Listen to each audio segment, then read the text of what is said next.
भागवत कथा सुनने से बहुत ज्ञान मिलता है। कैसे माता पिता की सेवा करनी है, कैसे सास ससुर की आज्ञा का पालन सेवा करनी है, कैसे बड़ों का सम्मान करना, कैसे संत महापुरुषों का सम्मान करना है, कैसे गौ माता की सेवा करनी है, कैसे पूजा की हमारी पद्धति है, कैसे पूजा पाठ करना है। ये सब ज्ञान कहाँ से मिलता है? कथा से मिलता है। तो भागवत ज्ञान को देती है। कौ शब्द ज्ञान है। ये पारस हमारे सनी साहब पारस सनी बैठे हुए हैं। परसों शाम को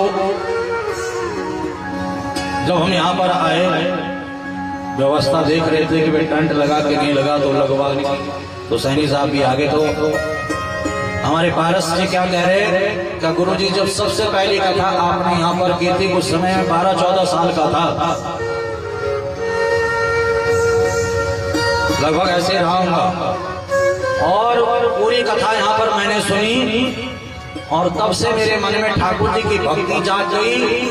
और मैं तो हर साल में कई बार वृंदावन बिहारी जी का दर्शन करके आता हूँ। और जैसे आज के युवा धनवान होते हुए अनेकों अनेकों व्यसनों में फंसे रहते हैं, न मैं प्याज लहसुन खाता हूँ, न अंडा मीट मांस खाता हूँ, न शराब पीता हूँ। ये सब भागवत जी की कृपा है। वो उस समय भागवत कथा सुनी थी, वो भक्ति ज्ञान मेरे भीतर प्रकट हो गया, भागवत जी की कृपा प्रकट हो गई। और आज मैं बड़े आनंद से रहता हूँ, हर समय प्रसन्न रहता हूँ, ठाकुर जी को स्मरण करता हूँ।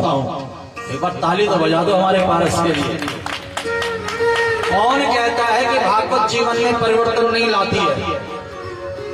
कौन कहता है भागवत जीवन में बदलाव नहीं लाती है? अगर सच्चे मन से कोई भागवत जी को सुन लेता है, भागवत जी की शरण में बैठ जाता है, तो भागवत जी जीवन में परिवर्तन लाती है, अवश्य लाती है। ये तो केवल मैंने पारस का उदाहरण दिया। ऐसे अनेकों अनेकों युवान हैं, अनेकों अनेकों लोग हैं, अनेकों अनेकों भक्त हैं जो भागवत कथा सुनने से जिनके जीवन में बदलाव आया है, परिवर्तन आया है।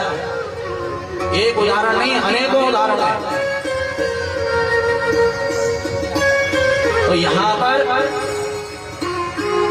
भक्ति ज्ञान और साथ ही साथ वैराग्य को देने का काम ये भागवत करती है।